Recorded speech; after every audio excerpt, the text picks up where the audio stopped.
지금 우리가 에스라를 보았습니다.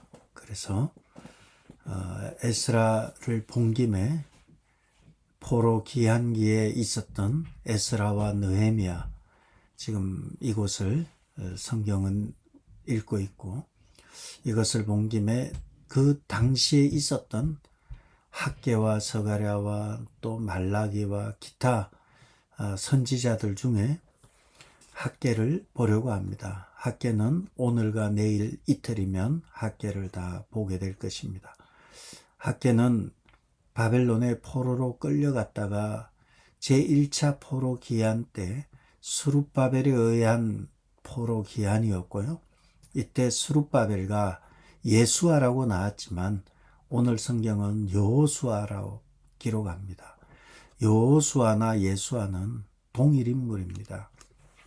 제1차 포로 기한은 스룹바벨에 의해서 일어나게 되고, 그리고 스룹바벨은 돌아오자마자 성전 건축이라는 큰 일을 하게 됩니다. 그리고 이 일에 학개와 스가랴 선지자가 옆에서 돕는 이야기, 그게 제1차 포로 기한의 이야기고요. 제2차 포로 기한은 에스라에 의해서 돌아온 그들이 성전을 건축하였지만, 성전이 건축된 지 60년이 지났지만 아직도 고국의 소식은 캄캄하였기 때문에 에스라가 내가 돌아가서 이스라엘 백성에게 내가 연구하고 내가 준행한 나의 하나님의 말씀을 전해야 되겠다는 불타는 마음을 가지고 돌아오게 되고, 제3차 포로 기한은 느헤미야가 여전히 고국에서 페르시아에서 고국의 성이 무너지고 불타버렸다는 이야기를 듣고 가슴이 아파서 마음이 아파 있던 중에 아닥사스다 왕이 너는 어떻게 그렇게 근심이 있냐, 이런 질문 앞에 조국의 현실을 설명하자 왕이 돌아가라, 갔다 오라, 이렇게 허락을 하였고, 느헤미야는 돌아가서 성벽을 52일 만에 완전하게 짓게 되죠. 이러한 3차 포로 기한은 각각의 목적이 다 있었습니다. 성전을 재건하고 재건한 곳에 율법을 가르치고, 그리고 안전한 성벽을 쌓음으로 인해서 세상과 공동체 간의 분리를 말하며 신앙 공동체의 회복을 한 것이 제3차 포로 기한이 되는 것입니다. 우리는 오늘 학개는 제1차 포로 기한 이후에 성전 재건을 하게 되고, 이때의 어려움이 참 많았습니다. 우리가 이 어려움에 대한 이야기는 에스라서를 보면 제1차 포로 기한 성전 재건의 어려움이 있고, 느헤미야를 보면 제3차 포로 기한의 성벽 재건의 어려움을 우리는 볼 수 있습니다. 두 번 다 한결같이 괴롭힌 사람들은 사마리아 사람들이에요. 같은 이스라엘의 수도가 있는 사마리아에 있는 사람들, 그러한 사람들이 괴롭히고, 특별히 그냥 괴롭히는 게 아니에요. 그냥 성전을 짓지 말라, 성벽을 짓지 말라, 이렇게 하는 것이 아니라 나도 성전 재건에 참여하고 싶다, 나도 교회 일을 하고 싶다, 나도 교회 건축할 때 힘쓰고 싶다, 이렇게 얘기하지만 그 목적은 딴 데 있어요. 말은 은혜로운 것 같지만 결국은 에스라 스룹바벨이 거절하게 되죠. 이런 일에 너희가 관여할 바가 아니다, 이 일은 우리의 일이다, 그렇게 말했을 때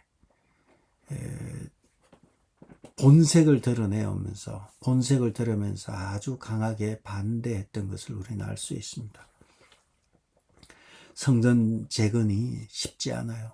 성전 재건을 한 지가 16년이 되었지만 여전히 건축의 이야기는 나오지 않아요. 그래서 하나님께서 학개를 통해서 스룹바벨과 여호수아를 통해서, 이 여호수아는 우리가 출애굽하인 모세의 후계자 여호수아와 다릅니다. 인물이 이름은 같지만 사람은 다릅니다. 학개는 포로 기한 이후 성전을 재건할 때 가장 어려운 문제가 무엇이었고 우리가 이 문제를 어떻게 해결했는가, 이 두 가지 차원에서 학개를 썼습니다. 그래서 학개가 성전을 재건할 때 가장 어려운 문제는 무엇이었나, 그리고 이 문제를 어떻게 해결했는가, 이것을 학개가 주된 관심을 가지고 기록한 것입니다. 그들의 어려운 문제가 무엇입니까? 그들의 어려운 문제는 4절인가요? 이 성전이 황폐하였거늘 너희가 이때에 판벽한 집에 거주하는 것이 옳으냐, 이렇게 어려운 문제가 나옵니다. 어려운 문제가 무엇입니까? 성전이 황폐하였거늘, 성전이 황폐하였거늘, 4절에 너희가 이때에 판벽한 집에 거주하는 것이 옳으냐. 성전과 판벽한 집이 대조되고 있습니다. 성전은 어떻습니까? 황폐하였다는 거예요. 그러나 너희는 어디 있다는 거예요? 판벽한 집에 있다는 거예요. 판벽한 집에 있다는 것은 나무로 판을 짜가지고 지은 집이에요. 소위 말해서 목재로, 나무로 지은 집을 말하죠. 이스라엘 사람들은 돌이나 흙으로 집을 짓는 것이 일반적이라면 부자들은 자신들의 안위와 화려함을 위해서 나무 판자를 덧대어서, 나무가 사막이나 그러한 곳에는 나무가 제대로 자라겠어요? 수입해야 되지 않겠습니까? 그래서 나무 판자를 덧대어 지은 화려하고 안락한 집에 너희들은 살면서 내 집은, 성전은 황폐되었다는 거예요. 대조가 되는 거예요. 성전과 너희들의 집이 대조되어 있다는 거예요. 이것을 통해서 학개가 지적하고 싶은 것은 성전 재건이라는 우선순위가 우리에게 주어졌지만 너희들이 성전 재건을 무시하고 개인의 안락을 추구하였다는 거예요. 문제점을 지적한 것입니다. 뿐만 아니라 실질적으로 그들이 포로에서 돌아왔을 때 그곳에는 가뭄이 들었고요. 가뭄으로 인해서 농업이 실패하게 되고, 그리고 거기서 그치는 것이 아니라 먹고 사는 문제를 넘어서서 주변의 여러 민족들이 이스라엘 백성을 견제하기 시작하고요. 그리고 페르시아라는 큰 대제국의 영향력은 여전히 있는 가운데 백성들은 생계 문제가 중요한 문제가 되어버렸어요. 성전 건축은 차후에 하고 지금은 우리들이 먹고 살아야 된다, 그렇게 생각하면서 이러한 문제가 생계의 문제와 또 가뭄으로 인한 농업의 어려움의 문제와 주변 열강들의 문제, 여러 문제들이 쌓여 있고, 그다가 냉소적인 것도 없잖아 있어요. 에스라에서 성전 지대를 나올 때에 포로로 끌려갈 때 어린아이였던 사람이 70년 만에 다시 돌아왔을 때 예루살렘 성전이 초토화된 것을 보고 그곳에 성전 지대를 나올 때 이 노인들이 통곡을 하며 울었던 이야기가 에스라서에 나옵니다. 그들의 머릿속에, 또 사람들의 머릿속에 솔로몬 성전의 화려함은 어디 가고 없고 이 성전이 맞나, 그리고 우리가 지으려고 하는 성전이 초라한 거예요. 비교의식이 있는 거예요. 아유, 우리 교회 조그만한 교회, 그리고 우리가 짓는 이 성전, 솔로몬의 화려함, 레바논의 백향목으로 지은 그 화려한 성전에 비하면 너무 초라하다, 자괴감이 들 정도로 솔로몬 성전에 대한 열등감이 들고 그러한 분위기가 여전히 있었습니다. 이러한 모든 것에 있어서 핵심적인 것은 바로 마음의 문제였습니다. 마음이 낙심이 되니까, 마음이 주저앉아 버리니까 영적인 우선순위가 뒤죽박죽이 되고 뭘 해야 될지 몰라요. 마음이 흔들려 버린 사람, 마음을 놓아버린 사람은 우선순위를 잃어버려요. 그것이 거의 1 더하기 1은 2라는 수학적인 진리처럼 신앙인들도 마음을 놓아버리면 그냥 뒤죽박죽이 돼버려요. 어떻게 해야 되지? 뭘 해야 되지? 내가 어떻게 해야 되지? 막 그냥 당황해하죠. 그래서 성경은 끊임없이 우리에게 마음에 대한 이야기를 하면서 빌립보서에서 너희 마음과 생각을 지키시리라. 주 안에서 우리가 주님 안에 거하고 항상 기뻐하고 쉬지 않고 기도하고 범사에 감사하며 그리고 모든 사람들에게 우리의 간용을 다 베풀 때 하나님의 평강이 너희 마음과 생각을 지키시리라. 그래서 우리는 이스라엘 백성은 이 마음을 놓아버리면서 그들은 우왕좌왕하게 된 것입니다. 그래서 우리는 문제 가운데 처할수록 우선순위를 살펴야 돼요. 내가 지금 뭘 해야 될 것인가? 내가 지금 돈을 꼬로 어디로 나가야 될 것인가? 내가 지금 어디로 가서 일을 하고 그리고 우리 자녀들을 위해서 내가 또 어떻게 해야 될 것인가? 많은 문제들이 우리에겐 있습니다. 일할 때 모든 것을 중단하고 그리고 하나님께로 나아와서 하나님과 또 하나님의 말씀을 읽으면서 교회에서 하나님 중심, 말씀 중심, 교회 중심으로 우리의 삶의 우선순위를 정하는 것이 가장 중요합니다.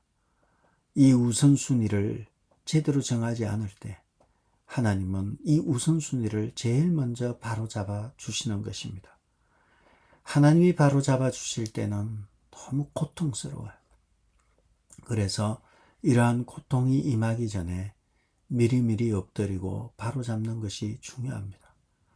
이스라엘 백성은 이 험악한 현실 앞에서 생계의 현실 앞에서 그리고 농사도 되지 않아서 음식도 부족하고 또 이런저런 많은 부족한 가운데서 그들은 우선순위를 잃어버리고 하나님의 성전은 황폐되었거늘 그들은 우리만 잘 살면 된다 하고 나무로 목재로 지은 판벽한 집에 살면서 있는 모습에 학개서가라는 학개 선지자는 큰 소리로 외쳤던 것입니다. 그래서 이런 말을 합니다. 우선순위를 잃어버린 그들에게 어떤 일이 일어나는가? 5절에 보시면 만군의 여호와가 이같이 말하노니 너희는 너희의 행위를 살필지니라. 6절입니다. 너희가 많이 뿌릴지라도 수확이 적고 먹을지라도 배부르지 못하며 마실지라도 흡족하지 못하며 입어도 따뜻하지 못하며 일꾼이 싹을 받아도 그것을 구멍 뚫어진 전대에 넣은 것 같다.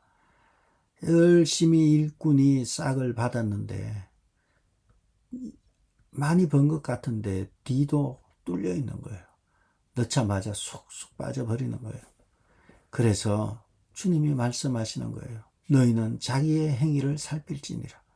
우선순위를 살피라는 거예요. 뭐가 문제인지, 너희들의 뭐가 문제인지 그 답을 주겠다는 거예요. 그것이 8절입니다. 너희는 산에 올라가서 나무를 가져다가 성전을 건축하라. 그리하면 내가 그것으로 말미암아 기뻐하고 또 영광을 얻으리라. 산에 올라가서 나무를 가져다가 성전을 건축하라. 그러면 기뻐하고 영광을 얻겠다. 이 나무가 어디겠어요? 예루살렘 주위변에 있는 나무들 아니겠어요? 솔로몬 때의 레바논의 백향목이나 저 나무가 우람하고 그러한 곳에 있는 나무가 아니라 허접해 보이는 나무라 할지라도 건축하라는 거예요. 너희가 많은 것을 바랐으나 도리어 적었고 너희가 그것을 집으로 가져갔으나 내가 풀어버렸느니라. 많이 모은 것 같고 집으로 가져가서 등 따시고 배부른 것 같은데 돌아와서 놓고 보면 다 날아가 버리고 지금은 여전히 어려워요. 어려운 사람은 시작도 어렵고 끝도 어려워요. 우리가 우선순위를 바로 잡으라는 거예요. 하나님 앞에서 이것이 무슨 까닭인가? 도대체 이것이 무슨 까닭인가? 이것이 왜 이렇게 되었는가? 9절 하반절입니다. 여호와가 말하노라 이것이 무슨 까닭이냐? 내 집은 황폐하였을 때 너희는 각각의 자기의 집을 짓기 위하여 빨랐습니다. 하나님의 성전이 황폐되었다는 거예요. 그래서 학계는 성전을 건축하라는 거예요. 성전을 건축한다는 것은 건물로서의 성전이지만 당연히 예수님 시대로 오면 이 건물로서의 성전보다는 주님이 계신 성전이에요. 그리고 바울에 가게 되면 너희가 하나님의 성전인 것과 하나님의 성령이 너희 안에 거하시는 것을 알지 못하느냐. 한 사람 한 사람이 성전인데 왜냐하면 우리 안에 성령이 계시기 때문에. 성령이 계시면 성전인가요? 무엇이 성전인가요? 여러분 성전이 무엇인가요? 성전은 하나님의 임재가 있는 곳이 성전이에요. 하나님이 함께하는 곳이 성전이에요. 솔로 그 성전의 정심은 구약이나 신약이나 틀리지 않아요. 솔로몬이 성전을 건축하고 내 백성이 우리 백성이 이곳에 와서 주의 얼굴을 구하면 주님 우리의 기도를 들어달라고. 그것이 뭐예요? 하나님의 임재예요. 하나님의 임재가 있는 곳이 성전이에요. 성전을 건축하라는 거예요. 내가 오겠다는 거예요. 내가 임재하겠고 내가 이곳에 함께 하겠다. 너희는 내 이 성전을 짓는 것은 내가 집이 없어서 갈 데가 없어서 집 지어달라는 거 아니다. 이 성전을 짓는 이유는 너희를 축복하기 위해서라는 거예요. 내용은 그래요. 하나님이 뭐가 부족해서 건물에 갇히시겠어요. 그런데 인간의 수준으로 낮아져서 그곳에 인간들은 온 땅에 충만하신 하나님을 느끼기보다는 어디에 특별한 장소 이런 걸 생각하니까 하나님 거기에 맞추어서 복을 주시겠다는 거예요. 그리고 그것은 확장이 되기 시작하죠. 어쨌든 성전이라는 것은 하나님의 임재의 장소예요. 임재예요. 하나님의 영이신 성령이 내 안에 임재에 계시면 내가 성전이 되는 것입니다. 그래서 우리에게 주님은 성전을 원하시는 거예요. 하나님이 거하실 처소, 하나님의 성령이 거하실 처소가 되라는 거예요. 그렇게 성전을 건축할 것을 말씀하는 거예요. 그것이 이 모든 문제들 11절에 나와 있는 거 보면 10절에 하늘은 이슬을 거쳤고 땅은 산물을 거쳤고 이 땅과 산과 곡물과 포도주와 기름과 땅의 모든 소산과 사람과 가축과 손으로 수고하는 모든 일, 이게 모든 거예요. 인간을 둘러싸고 있는 모든 일에 있어서 한재를 들게 하였다. 한재라는 것은 가뭄이에요. 가뭄은 재앙이에요. 우리의 모든 일에 있어서 이러한 재앙이 들게 하겠다는 거예요. 그래서 하나님은 학계를 통해 하시는 말씀은 내 집은 황폐되었고 성전은 황폐되었다는 거예요. 그래서 성전을 건축하라는 거예요. 그것이 12절에서 15절까지 있죠. 12절에 보시면 스알디엘의 아들 스룹바벨 1차 포로 기한을 이끈 인물이고요. 여호사닥의 아들 대제사장 여호수아 1차 포로 기한을 이끈 인물이에요. 예수아라고 나와 있어요. 에스라에는. 여호사닥의 아들 대제사장 여호수아와 남은 모든 백성이 그들의 하나님 여호와의 목소리와 선지자 학계의 말을 들었으니 이는 그들의 하나님 여호와께서 그를 보내셨습니다. 백성이 다 여호와를 경외하며 하나님께서는 스룹바벨과 여호수아와 학계와 스가랴 같은 헌신된 지도자들의 헌신을 쓰셨고 그리고 하나님의 말씀이 외쳐졌을 때 백성들도 여호와를 경외하기 시작한 거예요. 이것이 은혜예요. 하나님의 말씀이 외쳐져도 여호와를 경외하지 않아요. 그런데 백성들과 왜 선지자들의 외침에 백성들이 여호와를 경외했을까요? 하나님이 그들의 마음의 문을 여신 거예요. 어떠한 상황 속에서도 어려움을 겪고 곤란을 겪고 핍박을 당하면서 마침내 하나님밖에 없구나 하고 마음의 문을 연 것입니다. 그래서 마음의 문을 연 거는 그들이지만 하나님이 그들의 마음의 문을 열도록 끊임없이 한 사람 한 사람의 삶을 인도하신 것입니다.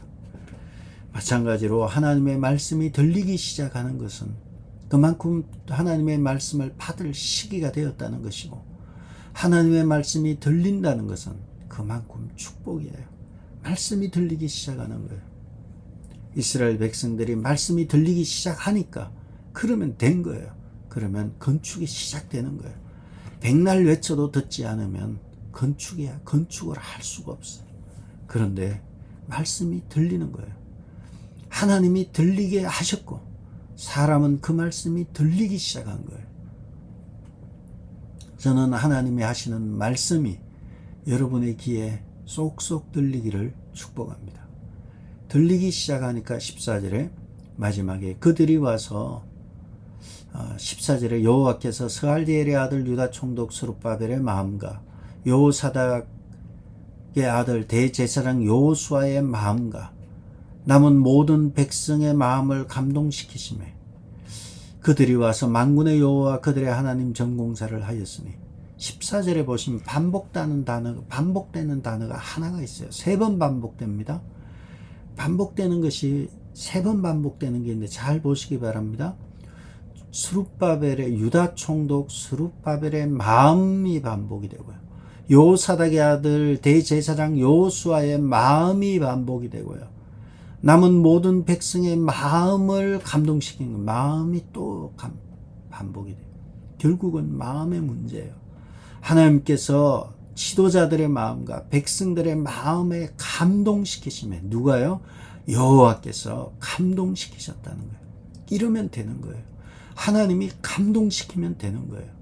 마음을 감동시킨 거예요. 모든 백성들의 마음과 지도자들의 마음을 하나 되게 하신 거예요. 그렇게 하니까 그들이 와서 만군의 여호와 그들의 하나님의 전공사를 하였다. 하나님의 성전 공사를 하게 되고 딱 4년 뒤에 이 공사가 마치게 되는 것입니다.